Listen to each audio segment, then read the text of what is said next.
and preservation, which was explained by Agent Kalilong. And then the second phase, collection and hashing, which was also explained in order to preserve the data. And then yung pangatlo, yung tinatawag po naming analysis and attribution phase. In the analysis phase po, we organize and review the subject digital information. We look for patterns, consistencies, and links. We look for repeated actions, consistent threatening appearances, whether the same or intentional or just spur of the moments. So lahat po ito consider namin yung konteksto kung paano ho kami nag-conclude na indeed yung threatening appearances ng ating Vice Presidente ay papasok ko sa crime of grave threats. All right, so you apply the totality Yes, ma'am. of all the videos presented in your conclusion as to whether or not threat was committed by the Vice President. You Yes, continue. ma'am. As a matter of fact, yung isa sa mga reason kung ba't nag-issue kami ng subpoena sa ating Vice Presidente ay para ho ma-interview din siya ng aming mga eksperto, ng aming mga psychologists. But just for the record, dumating ba siya dun sa subpoena ninyo? Hindi po, ma'am. She did not appear. DS Beron, do you have additional clarificatory That's all, questions? Madam Chair. Thank you so much. Can I ask something, DS Beron? Because sometimes I hear psychiatric issue, sometimes I hear psychological issue. What is the difference between the two? I think D.S. Garin would be in a better position. He was, Okay. she was a former secretary. With the of Health. indulgence of the Honorable Marcoleta, I just overlooked the name of DS Janet Garin and Congressman Digamo. But after them, we will be recognizing you. DS Garin is recognized. Madam Chair, I can yield to Congressman Paulo Marcoleta, may inaanak after Kong Biron. But just to answer your question, a psychiatrist is a medical doctor trained into the mental makeup of a person. A psychologist is not a doctor, but they also handle the behavior of certain individuals. I can dwell into that, Madam Chair, but I believe at the proper forum because I was not called as an expert witness on that part, and I am also not a psychiatrist. Thank you, Madam Chair. For the guidance of the viewing public, DS Perz Beron and DS Janet Garin are both medical doctors. Would you like to proceed to your clarificatory questions? DS Garin? I believe you recognize Congressman Paulo Marcoleta. With the indulgence also of Congressman Janice Digamo. Okay. Congressman Paulo Marcoleta is recognized. Thank you sa napakabait kong ninang DS Garin at sa ating Madam Chair. Just a manifestation on the video that was played earlier. I'm referring to the video which is the bone of contention, the very basis of why there was an alleged threat to the life of the President. Yung pong nagsasalita si Vice President Sara Duterte dun sa isang kwarto na madilim. Opo. And I have a copy of a more complete video. And I can say that the video was spliced and edited out. Meron pong mga tanong doon that led to the Vice President's response. If I may read, Madam Chair, ito po yung tinanong ng isang vlogger by the name of Princess Maui regarding Project Romanov. Baka po totoo yung sinasabi nila or naririnig namin na may Operation Romanov sa inyo na balak kayong ubusin. Bago po niya binanggit yon ni Sara Duterte, meron pong nagtanong sa kanya na vlogger about it was a concern about the threat on her life. So, ang Project Romanov ay hindi talaga para magplano na sa buhay ng ating Pangulo, kundi initially para ubusin ang mga Duterte. Base dito sa tanong ni Princess Maui. And I have a copy of the more complete video, Madam Chair, if you so desire to be furnished the copy of the video. And if I may add, Madam Chair, the statements made by Sara Duterte is mere political hyperbole rather than a true threat. Philippine courts have historically protected harsh, even offensive political rhetoric when it lacks a specific imminent call to lawless action. Impeachment cannot rest on rhetorical severity alone. Impeachment requires a disciplined inquiry into proof, intent, context, and official misuse of power. The statement was conditional on her own alleged killing, was later explained as an expression of concern for her security, and remains the subject of an unresolved criminal and investigative process. Sinabi nga po ni VP Inday Sara na siya mismo ang nagsabi that the remark was a plan without flesh and that the condition was her own death first, based on the Al Jazeera interview dated 26th of November 2024. Unless the House can prove that the Vice President made a serious operational instruction to an identifiable person or used her office to advance such plan, the allegation is better treated as a matter for criminal investigation and political censure, not as a self-executing basis for removal from office. And if I may end this manifestation, Madam Chair, based on the fourth verified complaint itself, the allegation arises from a statement made during a press briefing framed as a conditional and dependent on a hypothetical scenario. With due respect, this raises a threshold issue. At this stage, the committee is not determining criminal liability. It is determining whether the complaint alleges sufficient grounds based on its contents. A statement standing alone, without an overt act, without corroboration, and without evidence of execution, remains an allegation. And Madam Chair, habang pinapanood po natin ang mga video ni VP Sara, ang Pangulo ay nananatiling buhay na buhay, alive and kicking, at nakakapag-jumping jacks pa. So, buhay na buhay po ang ating Pangulo at malusog. Maraming salamat po. Your Madam Chair. manifestation is noted. The Honorable Joel Thank you, Chua. Madam Chair. Is this quick? Yes, very quick. Just a quick manifestation. Madam Chair, hindi po totoo na splice yung kanyang binabanggit kanina na video dahil ito pong video na to ay inauthenticate mismo ng NBI. Just for the record, Madam Chair. Siguro yung portion lamang na may relevant dito po sa topic natin, yun lamang po. Dahil kung pakikita po yung buong video, ay medyo magtatagal na po tayo. At yun po, Madam Chair. We know the manifestation of the Honorable Chua. Madam Chair. You Chair. want to speak some more? Opo, meron po kasing video na mas kompleto at hindi naman po katagalan yung mga preceding portions If noon. I may interrupt, Honorable Marcoleta, we are referring to the investigation report of the NBI and not to any other videos outside. Opo, sinasabi ko These are lang the po submissions of the NBI the to the Justice circumstances Committee. that led to VP Sara's response on that particular video.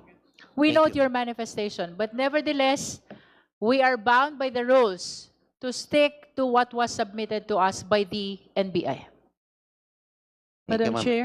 These Thank you, are ma'am. being submitted not as videos which surround outside. These are being submitted as videos, part of the investigation of the National Bureau of Investigation. And we cannot go beyond that. The Honorable Janet Garin, the one who yielded the time in favor of Honorable Marcoleta. Thank you very much, Madam Chair. Before I go to my line of questioning, linawin lang po natin. Pag sinabi pong splice ay pinutol, dinugtong at nagkaibang meaning. Do I get that right, Madam Chair? Maybe we should ask the National Bureau of Investigation. Well, sabi nga namin, part po ng submission namin, that is authenticated. It was not splice. It was just, pag sinabi pong splice, para may ni-replace ka dyan eh. In Ito po. other words, Madam Chair, it is not spliced dahil hindi mo pinutol at dinugtong para magkaibang meaning. And pwede naman po na kung there's time na nakita naman po napanood yung mong video, and in fact, doon po sa counter, yung sinasabi po ni Congressman Marcoleta was already been discussed on the counter affidavit na sinabmit po ni Vice President Duterte doon po sa kaso sa DOJ. Kaya po na-raise na po yung mga issue na yan. So, Madam Chair, can the Actually, NBI confirm, magkaiba po yung may puputulin ka at idudugtong para magkaroon ng ibang meaning vis-a-vis na kumuha ka sa specific portion ng video na merong threat. Tama po ba? Kinuha po namin yung specific na portion na nagsasabi ng threat. Okay. Let me move forward, Madam Chair. Nasabi rin po kanina ng ating kagalang-galang na colleague, si Honorable Marcoleta, na tila nagkaroon ng plano para ubusin ang pamilyang Duterte. Can we ask the NBI if there indeed was such a plan? Si RD Lotok will answer that because that was part of the investigation na nagsabi na merong nga pong Oplan Romanov. So RD Lotok. Madam RD Chair, Lotok is recognized. Madam Chair, may I just react to my ninang After regarding the answer spliced? of the NBI, please. Opo. Kasi sinabi ko rin po edited out. So there could be omissions na hindi na-include po sa video. We So, note edit out. your Thank you. additional manifestation. Thank you po. Yes, ma'am. You may proceed. Thank you, Madam Chair. Actually, yung sinasabi ko po kanina, yung one of the reasons kung bakit nag-issue kami ng subpoena sa ating Vice Presidente ay para ho imbestigahan yung alleged threat naman sa kanyang person. Unfortunately, nung hindi ho nag-appear ang ating Vice Presidente, wala ho kaming information whatsoever na pwedeng pagsimulan ng aming investigasyon. Yun po yung dahilan, Madam Chair. So you confirm that you intend to investigate threat against the Vice President. However, she did not appear when she was invited to the NBI. Yes, ma'am. Alright. That's part of our primary jurisdiction under the law. Okay. DS Janet Garin? Yeah. Madam Chair, baka pwedeng kumustahin ko muna si Director Melvin Matibag. Kumusta po kayo? Hindi naman po. Medyo mainit lang po. Nasira yata yung aircon nyo eh. Nakakatulog naman po kayo. Well, okay naman po except that siguro if you're repairing dun sa social media, we just noticed that me and my wife were under attack sa social media starting nung Monday until today. So, Baka I kaya don't ka know. naiinitan. Hindi naman po. Relax lang po tayo. Pero you can confirm to this honorable committee na lahat po ng impormasyon na inyong binibigay at lahat po ng mga dokumentong inyong binibigay ay dumaan sa tamang pag-vet or correct vetting and wala po ditong peking dokumento. Unang-una po, dumating ako, nandyan na naman po lahat ng dokumento na yan. It was already submitted to the Department of Justice. At dyan po lahat authenticated. Wala po kaming pinalitan, wala po kaming dinagdag. Ang nadagdag lang po rito ay yung aking order na magkaroon ng continuing investigation because to me and to the Bureau ay seryoso po ang threat sa buhay po ng ating Pangulo. Madam Chair, napakarami po ng videos na plinay. Hindi ko alam kung meron pang ibang mga videos in the possession of the National Bureau of Investigation. Tanong ko lang po sa NBI, talaga bang lahat ng videos kanina ay totoo? Wala po bang AI doon? Yes po, totoo po yan. Ayan po ay authenticated lahat-lahat po ng ipinasa namin sa committee pong ito. Madam Chair, doon ko kasi sa video, meron tayong mga nakikitang galit na galit ang Vice Presidente. Yung bang parang gigil na gigil, no, na parang hindi siya makapagsalita ng diretso dahil sa galit. Hindi po ba ito manipulado o AI? Nag-validate po yung aming mga technical personalities dyan sa NBI at lumalabas po na lahat po yan ay authentic at totoo. Wala pong AI. Gaya po ng sinabi kanina ni Agent Kalilong na lahat po yan ay totoo. Sa inyo po bang eksperyensya, pangkaraniwan ba itong behavior ng isang highly positioned government official? Well, I'm not an expert on the behavior of a person, pero sabi ko nga, meron kaming behavioral science department na aming kinukonsulta at katakataka po na ganyan yung behavior. At siguro naman po, if we'll go back to our history na mga dati na rin nanungkulan ng parehas na posisyon, hindi naman po yata nagkaroon ng ganyan po na pangyayari. My last question, Madam Chair, kasi kanina may nagsabi, it was a political hyperbole, no? Parang joke lang. Hindi po ba, matanong lang yung NBI, kapag ikaw ay isang pasahero at nagbigay ka ng bomb joke, sumakay ka ng eroplano at sinabi mong, bobombahin ko ito o may dala akong bomba, is it being considered as very serious by the NBI or other government agencies, or pwede mong sabihin, joke lang po? Well, hindi lang po sa Pilipinas, that is already an internationally accepted law. At nasa batas na po yan na sinabi na yung biro na yan ay hindi considered the biro but will always be considered as a serious threat po. Yeah. Last comment, Madam Chair. Kunyari no? Kunyari lang po. Ako ay nagsalita at sinabi ko, ipapapatay ko ang isang tao. Versus nagsalita ko, ipapapatay ko yung isang tao. May pagkakaiba po ba yun or wala? From the point of view of law enforcement, ay susundan po namin parehas yan. Kasi it's not how you said it, but it will be the gravity based on the investigation. Pagsasama-samahin po yan, it will be the confluence of events. Ano pa ba yung mga naging action na yan? And if it's specifically directed to a person, at saka po yung who will be the beneficiary, at ano yung magiging benepisyo pa po other than sa monetary na maaring mangyari sa'yo. Thank you very much, Madam Chair. Just to manifest, bilang mga government officials, minsan may mga bagay-bagay na yung ating emosyon ay pwedeng pumutok. However, kaakibat sa ating posisyon ay ang pagkontrol, ang pag-decipher, ang pag-discern. Dahil minsan, kapag tayo ay palaging galit at lahat ng ating mga ipapahayag ay may kasamang galit, hindi maliliwanagan yung mga bagay-bagay na ating sasabihin. And oftentimes, when we mention these statements in the heat of our emotions, this can cause destabilization. Lalo't lalo na kapag ikaw ay naghahawak ng posisyon kagaya ng Vice Presidente o bilang pangalawang Pangulo.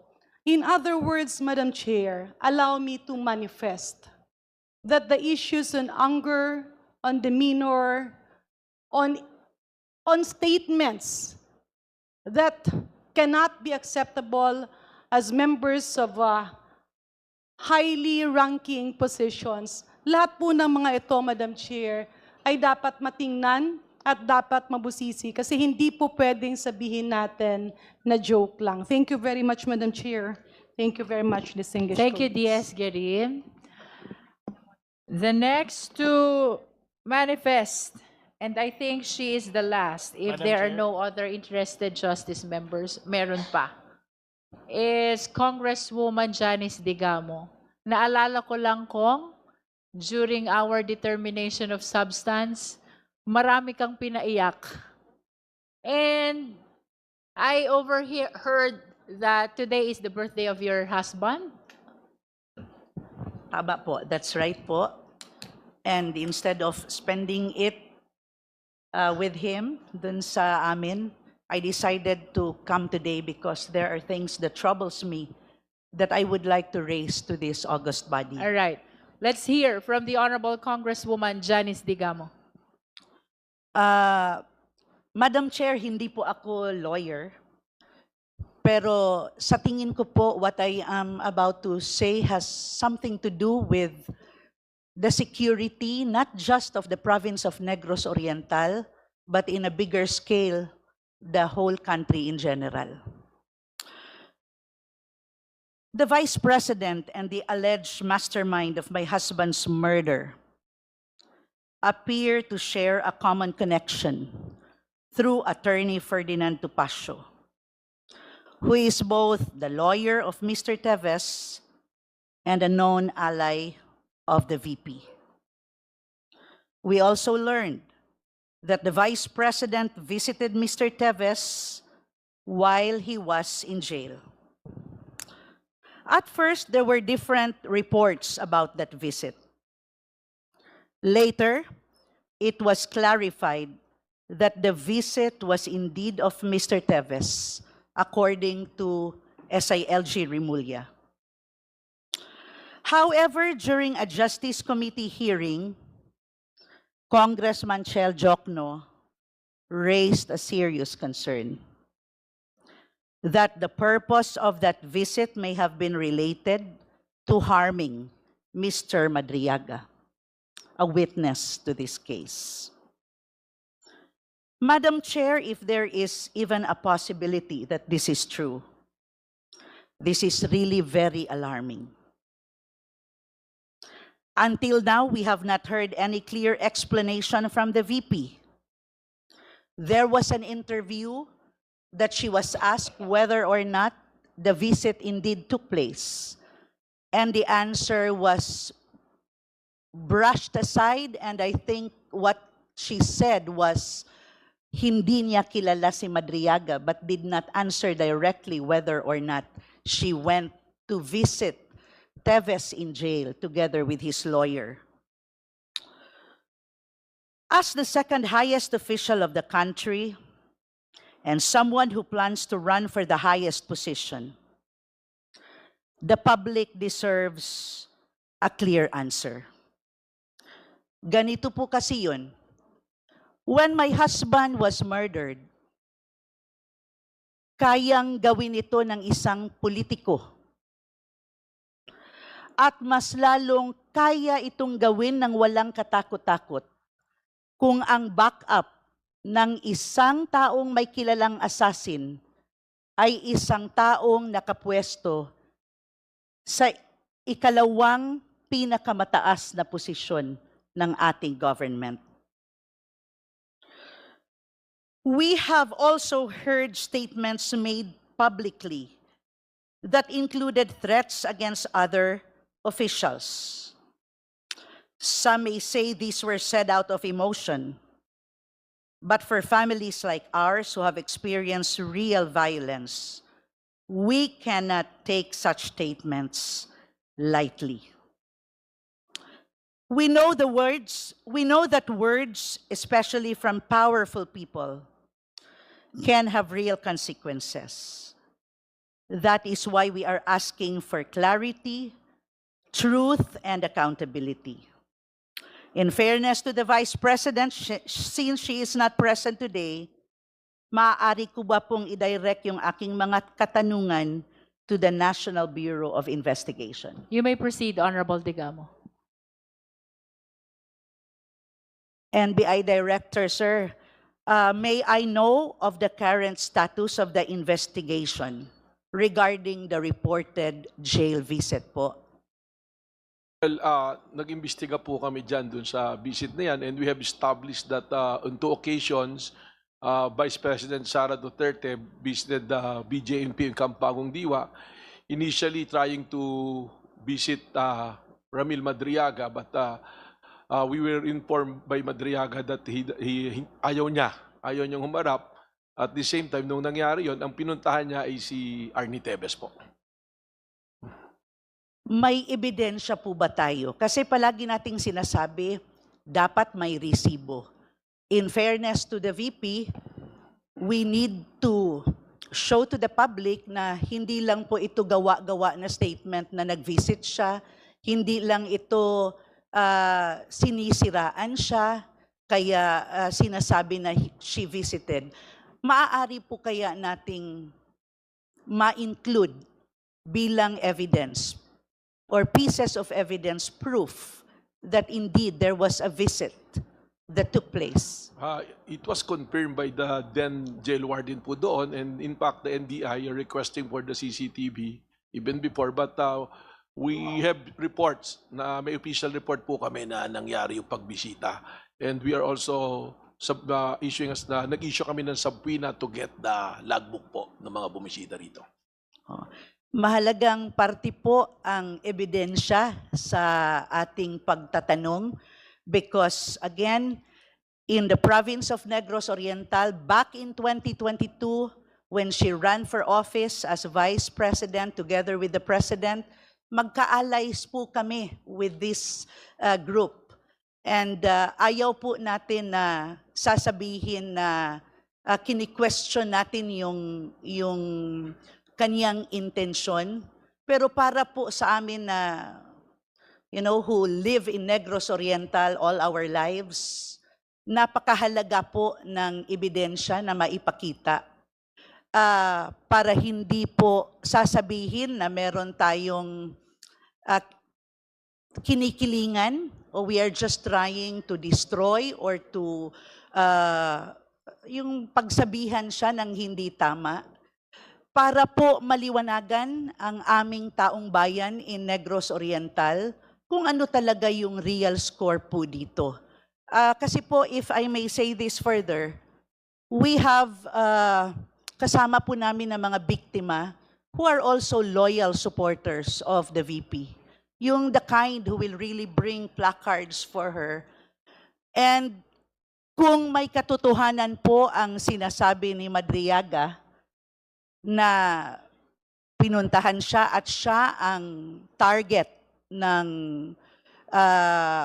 pagpunta kay Teves, dapat po maliwanagan yung aming mga kababayan in Negros Oriental to the harm that it could possibly bring kung totoo man po ito.